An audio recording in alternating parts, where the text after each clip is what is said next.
Salmo 36 यह मानवीय दुष्टता और ईश्वर की अथाह दया के बीच के अंतर के बारे में एक प्रभावशाली कथन है। इस वीडियो में हम पद दर पद ईश्वर से दूर हृदय की भ्रष्टता और समस्त सृष्टि को धारण और संरक्षण देने वाले ईश्वरीय प्रेम की महिमा के इस गहन रहस्योद्घाटन का गहनता से विश्लेषण करेंगे। क्या आपका हृदय इस गहन चिंतन और आंतरिक परिवर्तन का अनुभव करने के लिए तैयार है? आइए जानें कि कैसे दाऊद हमें मानवीय अन्याय की वास्तविकता और साथ ही प्रभु की निष्ठा में प्राप्त सुरक्षा और शरण को दर्शाता है, जिसकी दया स्वर्ग से भी ऊंची है। अंत तक बने रहें, क्योंकि एक परिवर्तनकारी चिंतन के अलावा हम इस भजन पर आधारित एक प्रेरित प्रार्थना में एक साथ प्रार्थना करेंगे, एक ऐसी प्रार्थना जो आपके विश्वास को पुनर्स्थापित कर सकती है, आपकी आशा को नवीनीकृत कर सकती है और आपके आध्यात्मिक जीवन को सुदृढ़ कर सकती है। यदि आपने कभी अपने आसपास अन्याय, दुष्टता या अधर्म को बढ़ते देखकर कष्ट महसूस किया है, तो यह साल्मो 36 यह आपके लिए है। अगर आप विश्वास के साथ जीना चाहते हैं, यह जानते हुए कि परमेश्वर का प्रेम असीम, अटल और सुरक्षात्मक है, तो यह भजन आपके लिए है। अगर आप उस शांति का अनुभव करना चाहते हैं जो इस निश्चय से आती है कि परमेश्वर अव्यवस्था के बीच भी भला, न्यायी और दयालु बना रहता है, तो अपने हृदय को तैयार करें। यह भजन आपके विश्वास को मजबूत करने और आपकी आशा को नवीनीकृत करने के लिए आता है। इस वीडियो में आपको यह सोचने के लिए आमंत्रित किया जाएगा कि आपने दुनिया में बुराई की मौजूदगी पर कैसे प्रतिक्रिया दी है और आपने ईश्वर की भलाई में कैसे शरण ली है। क्या आपने लोगों के अन्यायपूर्ण व्यवहार से खुद को विचलित होने दिया है? क्या आपने ईश्वरीय सुरक्षा पर भरोसा किया है या भय को अपनी भावनाओं पर हावी होने दिया है? साल्मो 36 यह इस बात को समझने का निमंत्रण है कि मानवीय वास्तविकता चाहे कितनी भी अंधकार में क्यों न लगे, प्रभु की विश्वासयोग्यता का प्रकाश असीम रूप से महान है और उसी में हम सुरक्षा, दिशा और नवीनीकरण पाते हैं। साल्मो 36 यह केवल प्राचीन वचनों से कहीं अधिक है। यह मानवता की नैतिक दुर्बलता के विपरीत ईश्वर की महानता का जीवंत प्रकटीकरण है। यह उस व्यक्ति की गवाही है जो अपने आसपास की बुराई को पहचानता है लेकिन आशा नहीं खोता, उस व्यक्ति की जो अन्याय को देखता है लेकिन ईश्वरीय प्रेम की शरण लेता है, उस व्यक्ति की जो मानवीय भ्रष्टाचार से दुखी है लेकिन प्रभु की निष्ठा में शक्ति पाता है। जैसे जैसे हम प्रत्येक पद का अन्वेषण करेंगे, हम महसूस करेंगे कि ईश्वर की दया पर भरोसा करने से असुरक्षा आश्रय में, अंधकार प्रकाश में और चिंता विश्राम में बदल जाती है, क्योंकि उसका प्रेम शाश्वत और स्थायी है। पद 1 दुष्ट के मन की गहराइयों में अपराध बोलता है, उसकी आंखों के सामने परमेश्वर का भय नहीं है। भजनकार इस पद की शुरुआत इस बात को उजागर करते हुए करते हैं कि दुष्टता हृदय में जन्म लेती है, जहां अपराध एक सक्रिय आवाज बन जाता है जो विचारों और दृष्टिकोणों को निर्देशित करता है।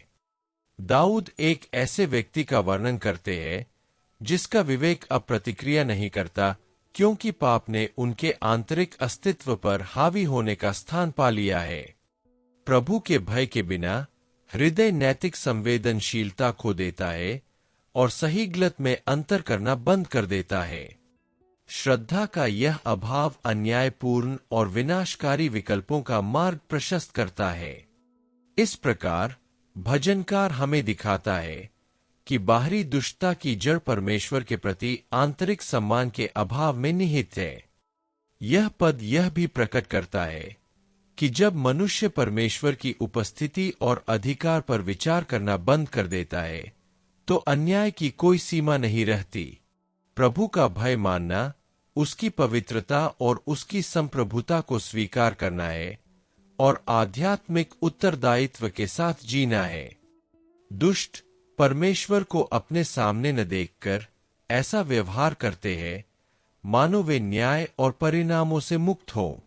यह रवैया अहंकार, आत्म प्रवंचना और ऐसे निर्णय उत्पन्न करता है जो स्वयं को और दूसरों को हानि पहुंचाते हैं।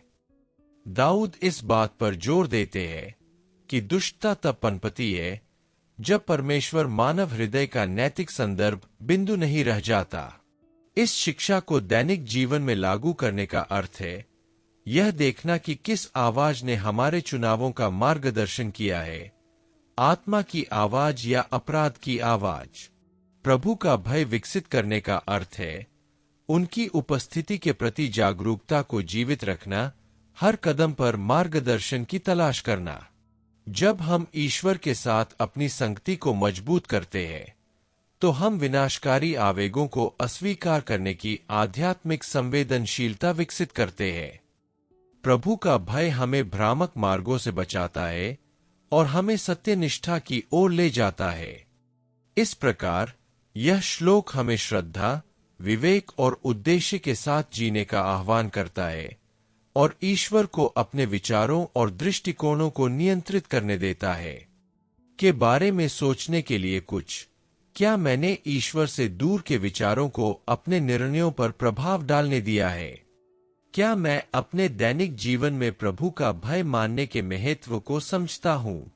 मैं ईश्वर के समक्ष और अधिक निष्ठा से जीने के लिए अपनी आध्यात्मिक संवेदनशीलता को कैसे मजबूत कर सकता हूँ?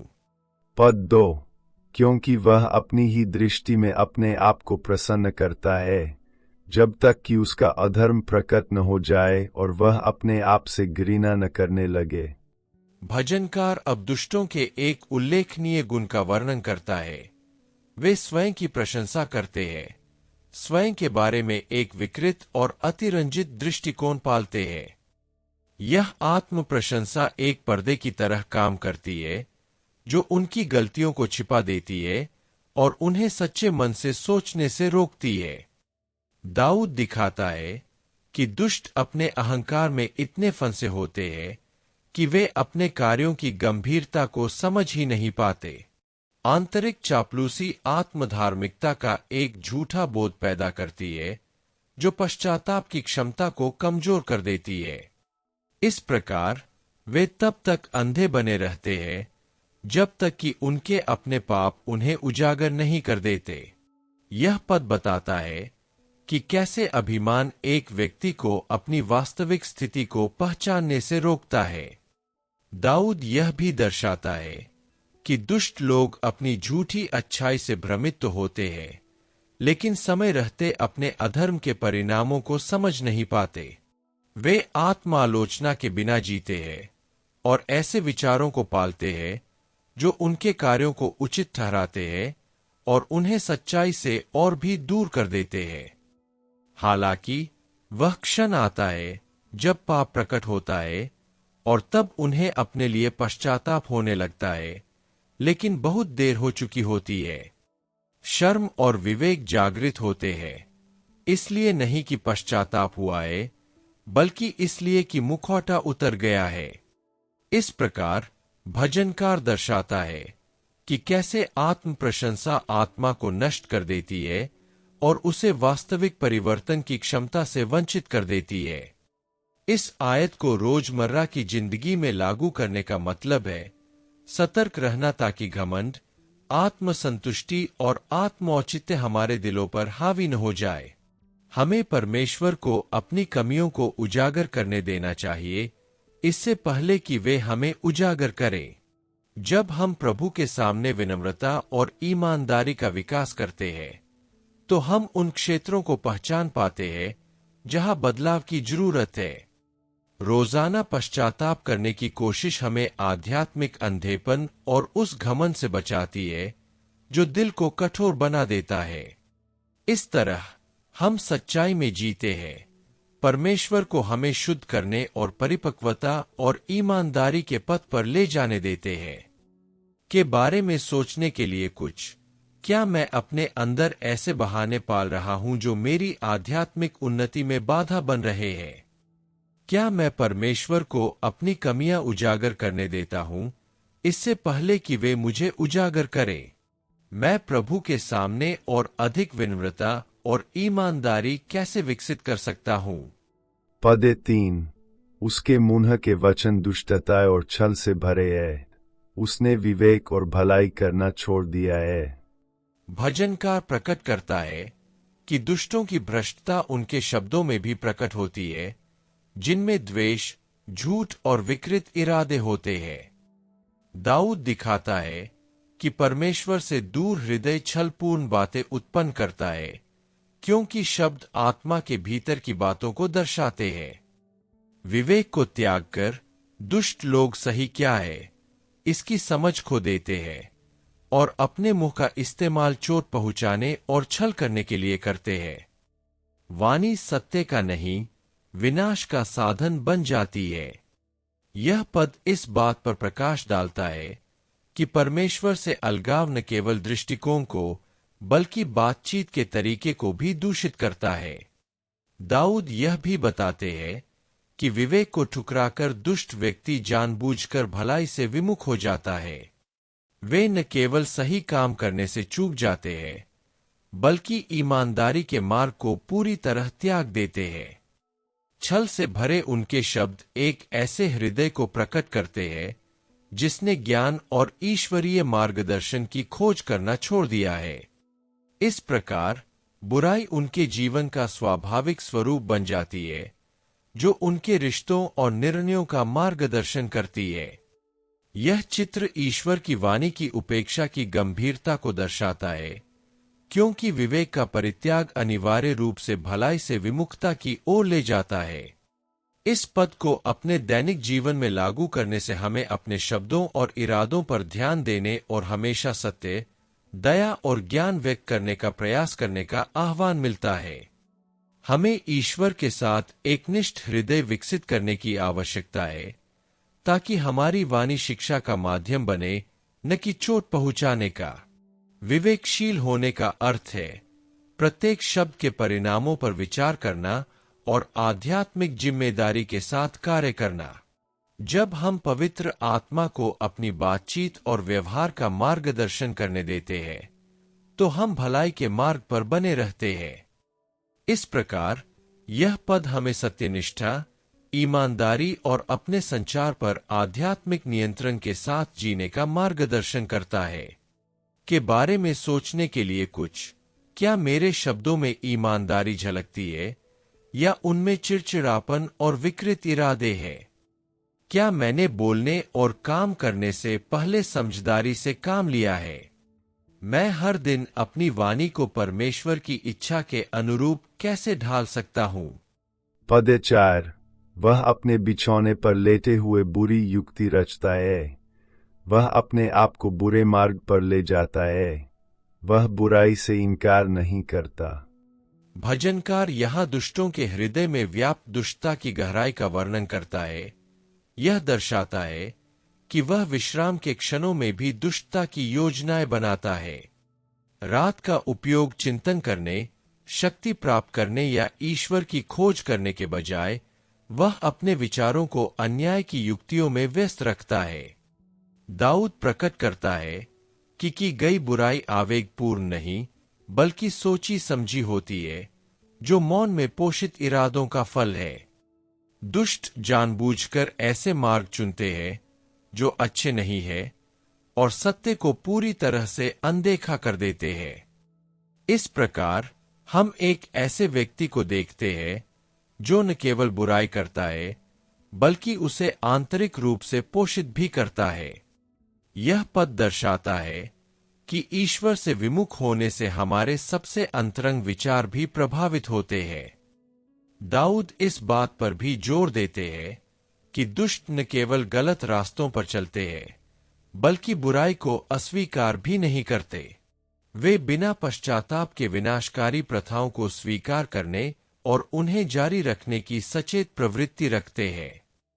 अच्छाई के प्रति यह प्रतिरोध एक कठोर हृदय को दर्शाता है, जो ईश्वरीय सुधार के प्रति असंवेदनशील है।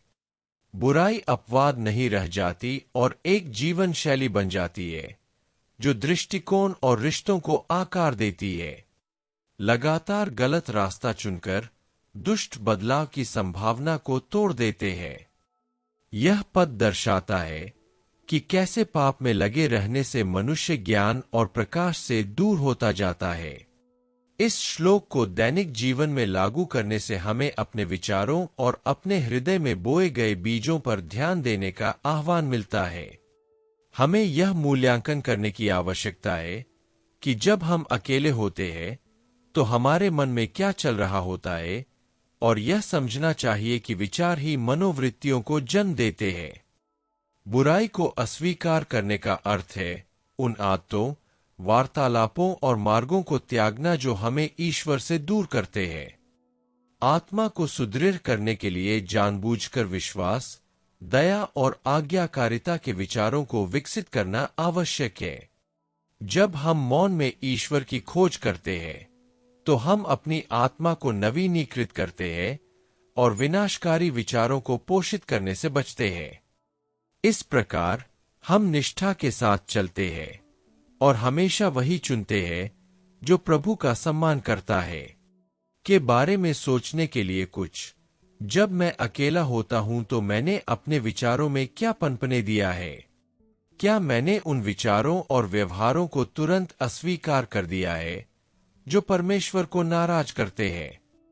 मैं अपने मन को सही रास्ते पर बने रहने के लिए कैसे सुरक्षित रख सकता हूं? पद 5।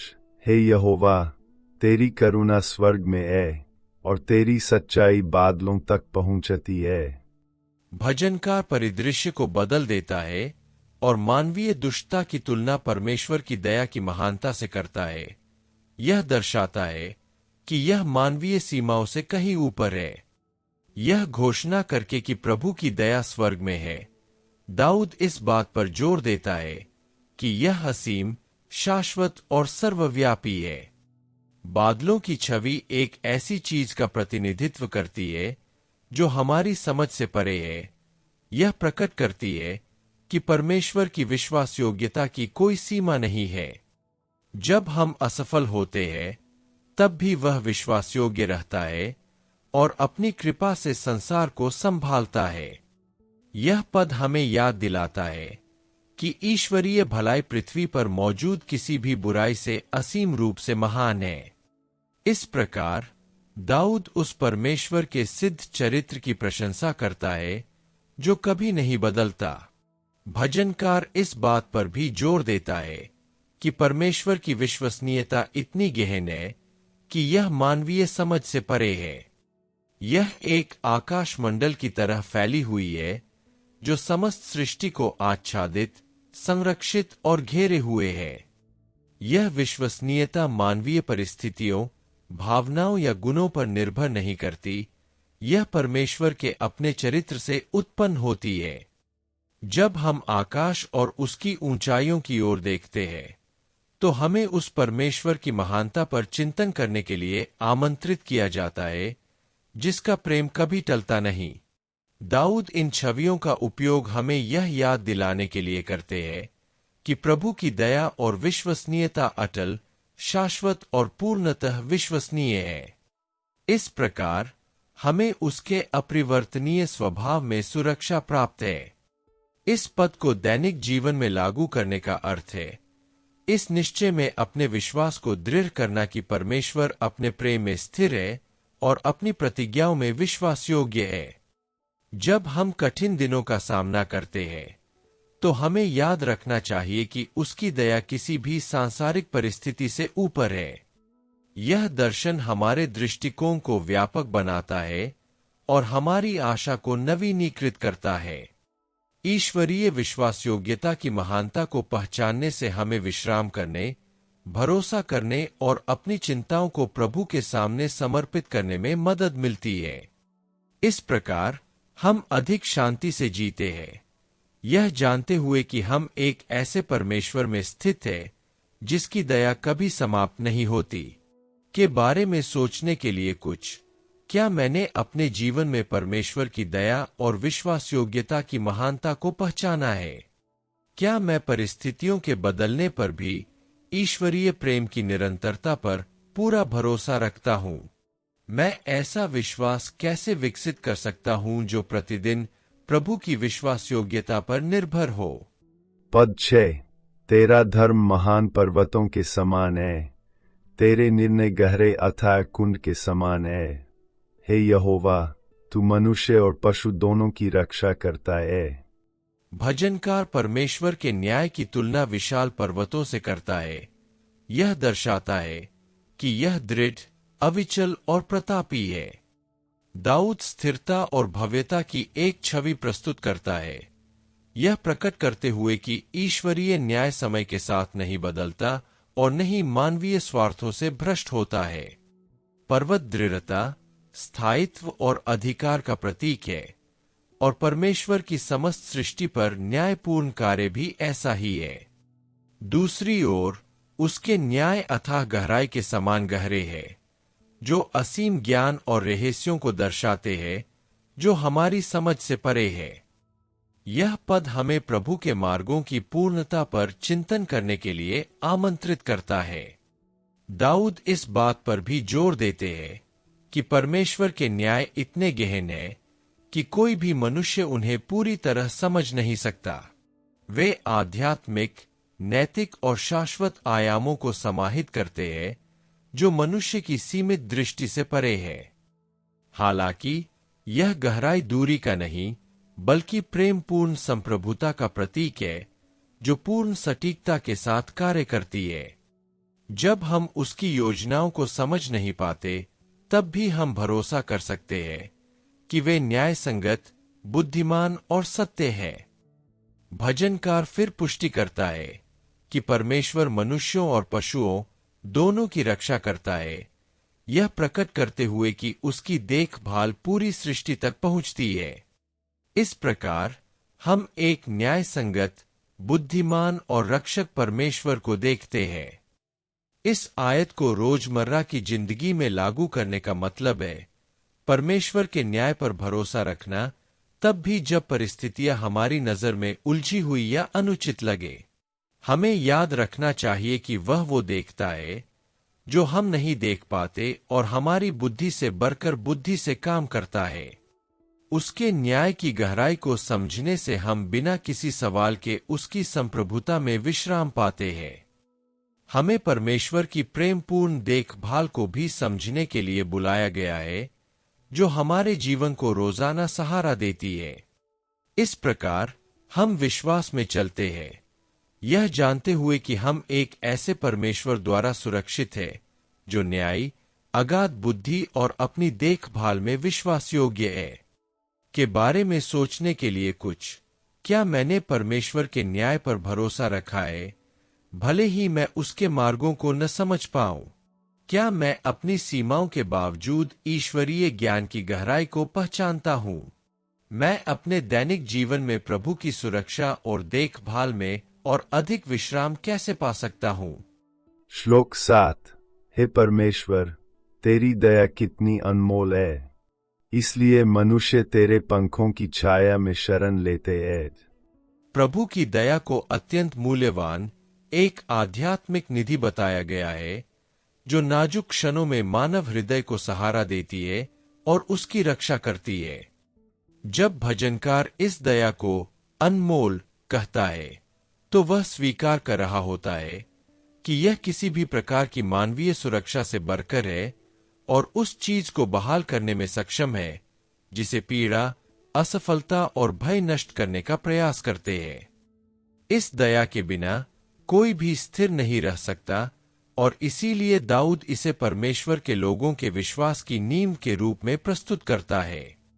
ईश्वर के पंखों की छाया में शरण लेते मानव संतानों की छवि देखभाल, सुरक्षा और गहन स्वीकृति को दर्शाती है। यह कोमलता का प्रतीक है, लेकिन साथ ही शक्ति का भी, जीवन के तूफानों के सामने असुरक्षित महसूस करने वालों के लिए एक सुरक्षित आश्रय।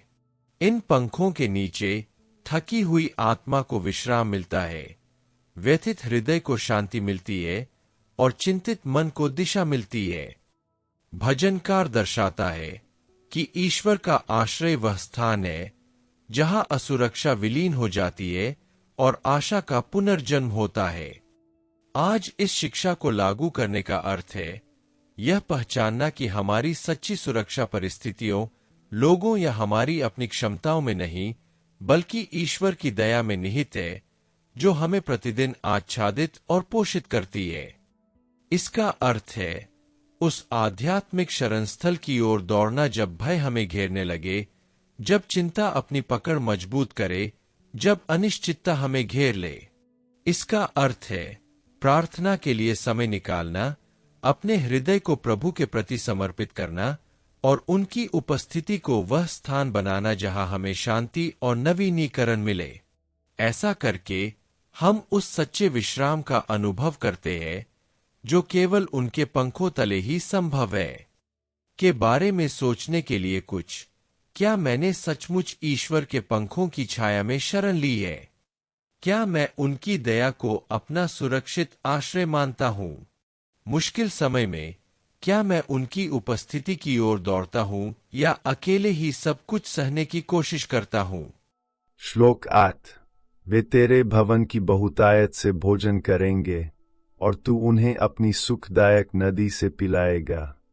भजनहार द्वारा प्रयुक्त अभिव्यक्ति परमेश्वर की असीम उदारता को प्रकट करती है, जो न केवल बुनियादी जरूरतों को पूरा करती है, बल्कि परिपूर्णता, गहन संतुष्टि और निरंतर देखभाल भी प्रदान करती है।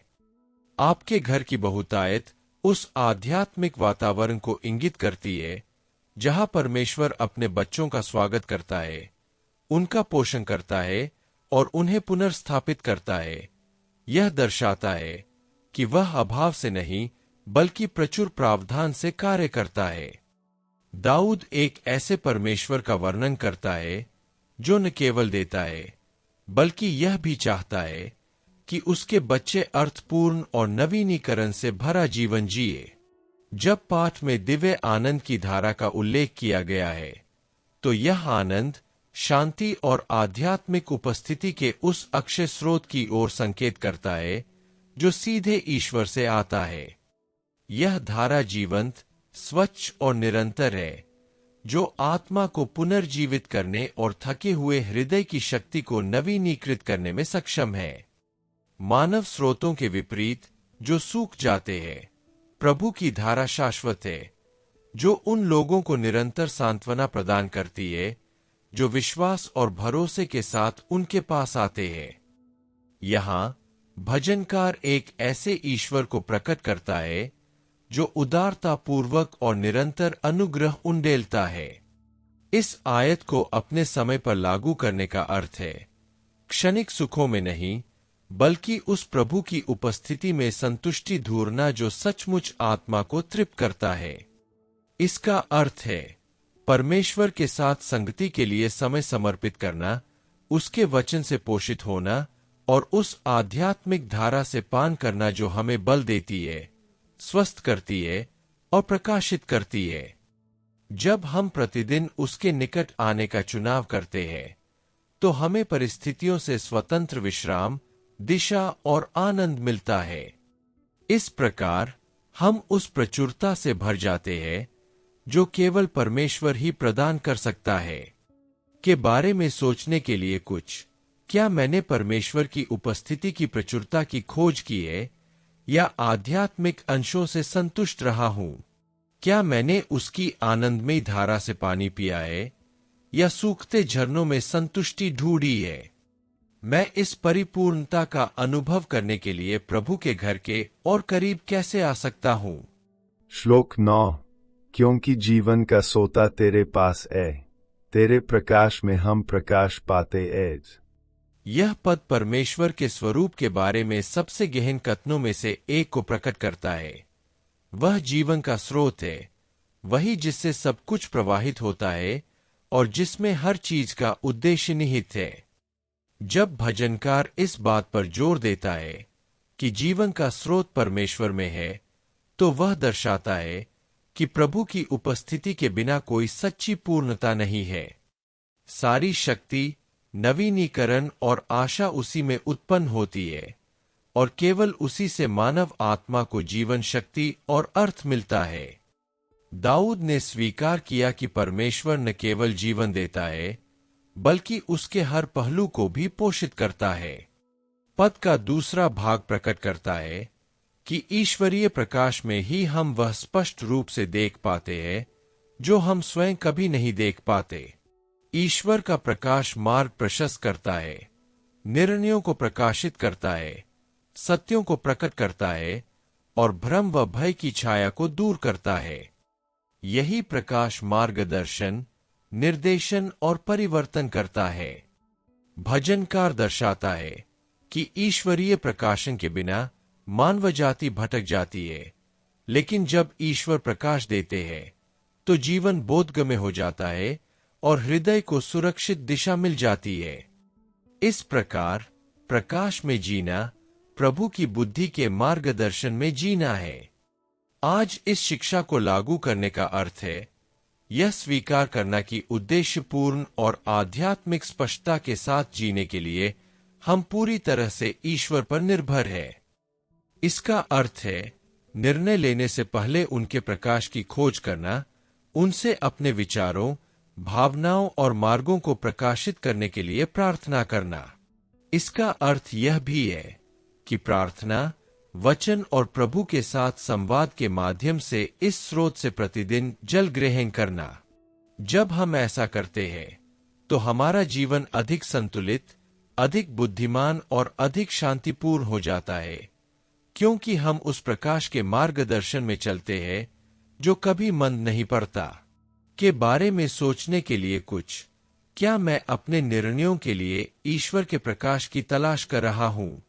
क्या मैं जीवन के स्रोत से पानी पी रहा हूं या अकेले ही अपना जीवन चलाने की कोशिश कर रहा हूं? मुझे अपने जीवन के किन क्षेत्रों में प्रभु के प्रकाश को और अधिक चमकने देना चाहिए? श्लोक 10। जो तुझे जानते हैं उन पर अपनी करुणा दिखा और सीधे मन वालों पर अपना धर्म दिखा। भजनकार परमेश्वर की दया, उसका निरंतर, विश्वासयोग्य और अपरिवर्तनीय प्रेम उन पर बरसने के लिए पुकारता है जो उसे सचमुच जानते हैं। यह ज्ञान बौद्धिक नहीं बल्कि संबंध परक है, जो आत्मीयता और प्रभु की उपस्थिति की दैनिक खोज में निर्मित होता है। ईश्वरीय दया उस देखभाल की अभिव्यक्ति है जो हमें कठिन समय में भी सहारा देती है, स्वागत करती है और मजबूत बनाती है।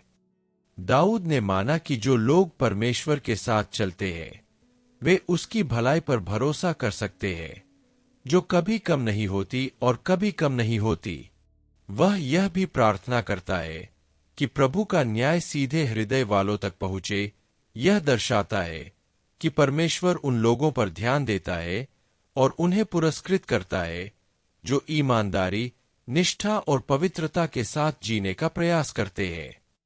ईश्वरीय न्याय मानवीय अन्यायों से रक्षा करता है और यह सुनिश्चित करता है कि भलाई कभी न भूली जाए। भजनकार इस बात पर जोर देता है कि एक सीधा हृदय परिपूर्ण नहीं होता, बल्कि वह होता है जो परमेश्वर को प्रसन्न करना चाहता है, अपने मार्गों को सुधारना चाहता है और कठिन होने पर भी सत्य को चुनता है। इस प्रकार प्रभु का न्याय उन लोगों के लिए एक ढाल बन जाता है जो निष्ठा के साथ जीने के लिए खुद को समर्पित करते हैं।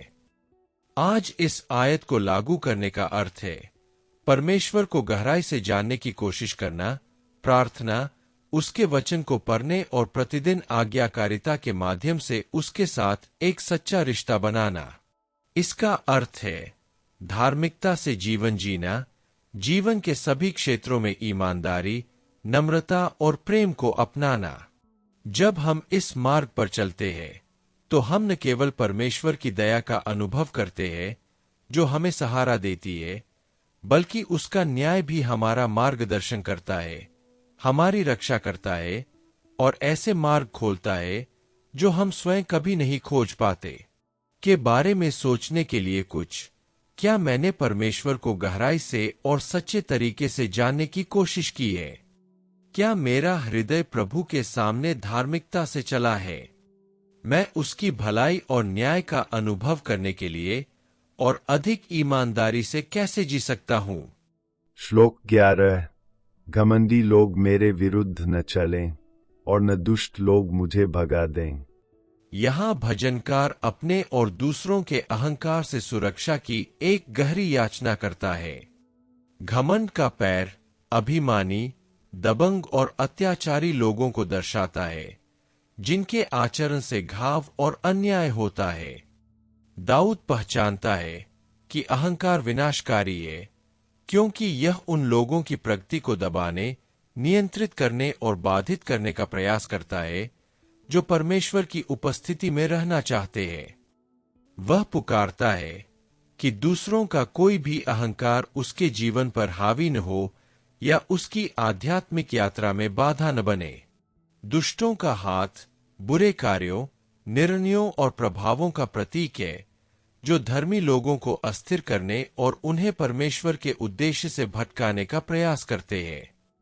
दाऊद जानता है कि जो लोग परमेश्वर के प्रति वफादार रहना चाहते हैं, उनके विरुद्ध वास्तविक विरोध मौजूद है, और इसलिए वह प्रार्थना करता है कि दुर्भावनापूर्ण लोगों की कोई भी रणनीति उसे नुकसान न पहुंचाए। यह प्रार्थना प्रभु पर पूर्ण निर्भरता प्रकट करती है, क्योंकि केवल वही हृदय की रक्षा कर सकता है, मार्ग की रक्षा कर सकता है और विरोधी शक्तियों को धर्मी लोगों के जीवन पर अधिकार करने से रोक सकता है। आज इस आयत को लागू करने का अर्थ है प्रतिदिन परमेश्वर से प्रार्थना करना कि वह हमें उन अभिमानी, नकारात्मक और विनाशकारी प्रभावों से बचाए जो हमें नुकसान पहुंचाने की कोशिश करते हैं।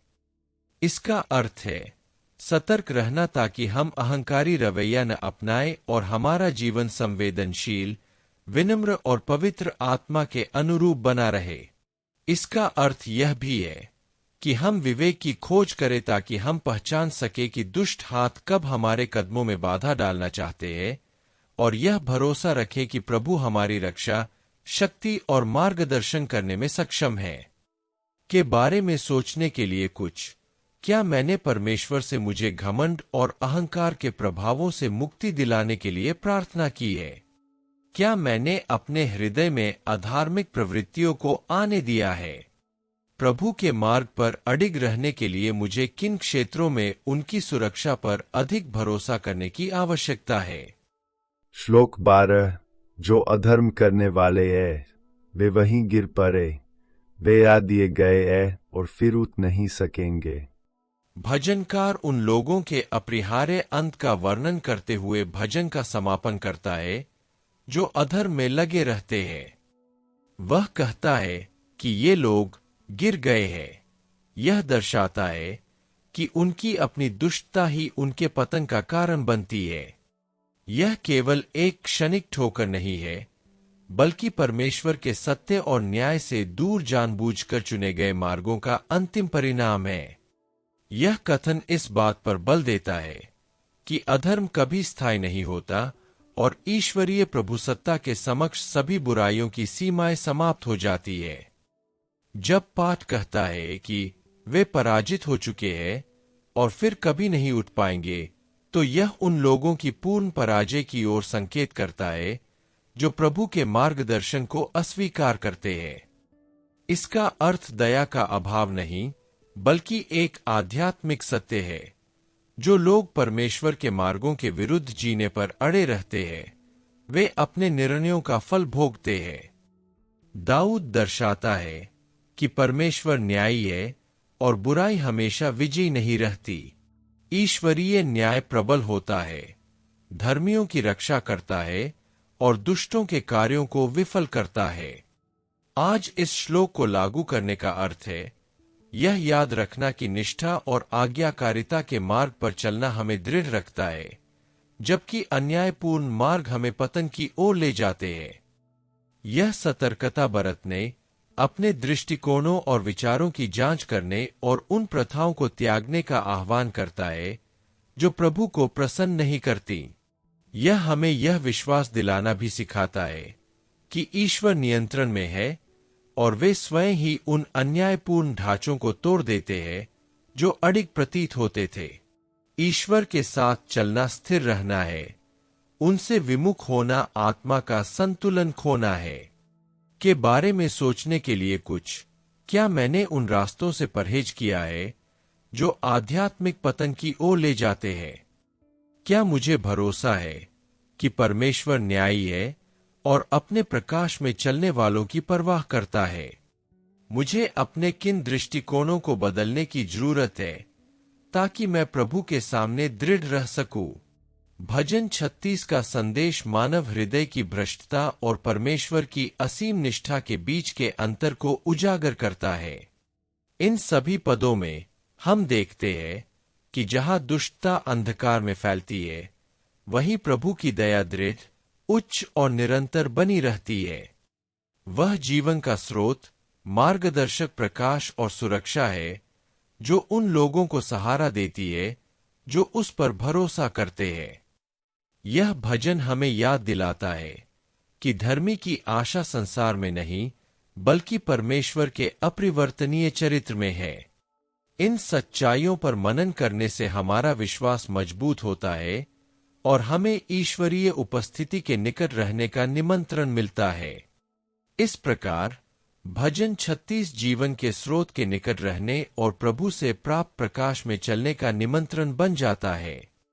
यह हमें याद दिलाता है कि परमेश्वर उन लोगों का भरण पोषण, सुरक्षा और आशीर्वाद करता है जो उसे सच्चे मन से खोजते हैं, और जो लोग उसकी धार्मिकता के अनुसार जीते हैं, उन पर किसी भी बुराई का अंतिम प्रभाव नहीं होगा। यह अभिमान और अधर्म के मार्गों को त्यागने और प्रतिदिन सत्यनिष्ठा, विश्वास और ईश्वरीय भलाई में भरोसा चुनने का आह्वान है।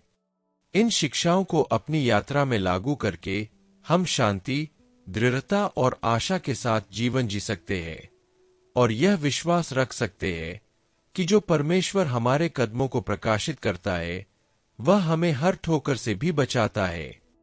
अब जबकि हम प्रत्येक पद का अर्थ और भजन 36 के माध्यम से प्रभु द्वारा हमें दिए जाने वाले संदेश को समझ गए हैं, मैं आपको 6 और दिनों तक ध्यान और प्रार्थना जारी रखने के लिए आमंत्रित करता हूं। प्रत्येक पद को ईश्वर की निष्ठा में विश्वास की घोषणा के रूप में पढ़े और उनके प्रकाश को भय, भ्रम या अनिश्चितता की हर छाया को दूर भगाने दे। यह दैनिक अभ्यास आपके हृदय को सुदृढ़ करे और इस बात की पुष्टि करे कि ईश्वर की उपस्थिति के जल में ही हमें जीवन, दिशा और सुरक्षा मिलती है।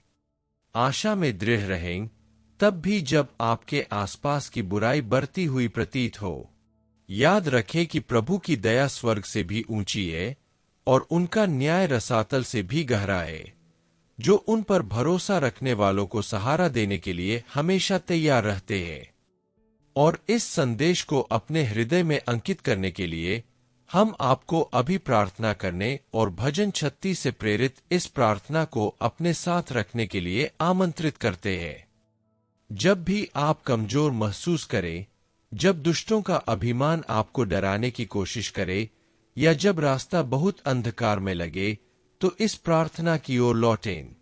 याद रखें कि प्रभु जीवन का स्रोत है और उनके प्रकाश में ही हम उस सत्य को देखते हैं जो हमारा मार्गदर्शन करता है। यह प्रार्थना आपकी आशा को नवीनीकृत करे, आपके आत्मविश्वास को दृढ़ करे और आप में उस व्यक्ति जैसी शांति लाए जिसने पिता की गोद में विश्राम करना सीख लिया है। विश्वास, साहस और पूर्ण समर्पण के साथ दृढ़ रहें जब तक कि वह आपके जीवन के हर वादे को पूरा न कर दे। भजन 36 से प्रेरित प्रार्थना। सर्वशक्तिमान ईश्वर, सच्चे जीवन के स्रोत, मैं स्वयं को आपके समक्ष यह स्वीकार करने के लिए प्रस्तुत करता हूं कि केवल आपकी दया ही मेरे कदमों को थामे रखती है। जब संसार छल में डूबा हुआ प्रतीत होता है, जब बुराई स्वयं को सत्य के रूप में थोपने का प्रयास करती है, मैं आपके प्रकाश की प्रखरता में शरण लेता हूं, क्योंकि इसी में मैं देखता हूं कि मैं कौन हूं और मुझे कहाँ जाना चाहिए। मेरे हृदय की रक्षा कीजिए ताकि मैं उन आसान रास्तों के मोह में न फंस जाऊं जो आपकी इच्छा से भटका देते हैं। मुझे अपने उस सत्य में दृढ़ रखिए जो कभी विफल नहीं होता। प्रिय पिता, मुझ पर उस अपार अनुग्रह की वर्षा करें जिसे भजनकार ने एक अटूट नदी कहा है। मैं प्रतिदिन इस झरने से पानी पीऊं और जब मैं थका हुआ हूं तो शक्ति पाऊं। जब भय मुझे पंगु बनाने की कोशिश करे तो आशा पाऊं, और जब भ्रम मुझे घेरने की धमकी दे तो दिशा पाऊं। मुझे आपके पंखों की छाया में रहना सिखाए, जहां मुझे वह शांति, सुरक्षा और विश्राम मिले जो संसार नहीं दे सकता। हे विश्वासयोग्य परमेश्वर, मुझे अपनी भलाई में बनाए रख और मुझे उन रास्तों से बचाए जो मुझे तेरे उद्देश्य से भटकाने की कोशिश करते हैं। तेरा प्रकाश मेरे निर्णयों को प्रकाशित करे, तेरा प्रेम मेरे इरादों को शुद्ध करे, और तेरी उपस्थिति मेरे कदमों को आकार दे। मैं हमेशा अच्छाई का चुनाव करूं, चाहे वह कठिन ही क्यों न हो, और मेरा जीवन तेरी उस दया का प्रतिबिंब बने जो स्वर्ग से भी बढ़कर है। यीशु के नाम पर, आमीन। अगर यह संदेश आपके दिल को छू गया है तो इस वीडियो को लाइक करें और इसे किसी ऐसे व्यक्ति के साथ साझा करें जिसे यह याद दिलाने की जरूरत है कि ईश्वर की दया स्वर्ग से भी ऊंची है और उनकी निष्ठा सभी तूफानों को झेल जाती है। आइए हम सब मिलकर यह समझे कि दुनिया के अंधकार के बीच प्रभु का प्रकाश ही हमारा मार्गदर्शन करता है, हमारी रक्षा करता है और हमें सुरक्षित मार्ग दिखाता है। इस भजन का हर शब्द आपको उस पर दृढ़ विश्वास बनाए रखने के लिए प्रेरित करे जो कभी असफल नहीं होता और जो अनंत प्रेम से हमारे जीवन को सहारा देता है। भजन संहिता पर गहन चिंतन जारी रखने के लिए चैनल को सब्सक्राइब करें, सूचनाएं सक्रिय करें ताकि आप कोई भी अध्ययन न चूके और टिप्पणियों में अपनी प्रार्थनाएं लिखें। स्नेह, विश्वास और आशा के साथ आपके लिए मध्यस्थता करना हमारे लिए खुशी की बात होगी। प्रभु आपके हृदय को निराशा के हमलों का विरोध करने, चुनौतियों के बीच विश्वास विकसित करने और हमारे जीवन और सुरक्षा के स्रोत प्रभु के पंखों की छाया में विश्राम करने के लिए सशक्त करे। आपकी यात्रा उस शांति से चिह्नित हो जो केवल ईश्वर ही दे सकते हैं, उस आत्मविश्वास से जो ईश्वर के साथ घनिष्ठता से आता है, और उन लोगों के आनंद से जो उनके प्रकाश के मार्गदर्शन में जीवन जीने का चुनाव करते हैं। ईश्वर आपकी शक्ति को प्रतिदिन नवीनीकृत करे, आपके परिवार की रक्षा करे और आपके जीवन के सभी क्षेत्रों पर आशीर्वाद बरसाए। अगले वीडियो तक भगवान आपके जीवन, आपके परिवार और आपके व्यवसाय को आशीर्वाद दे।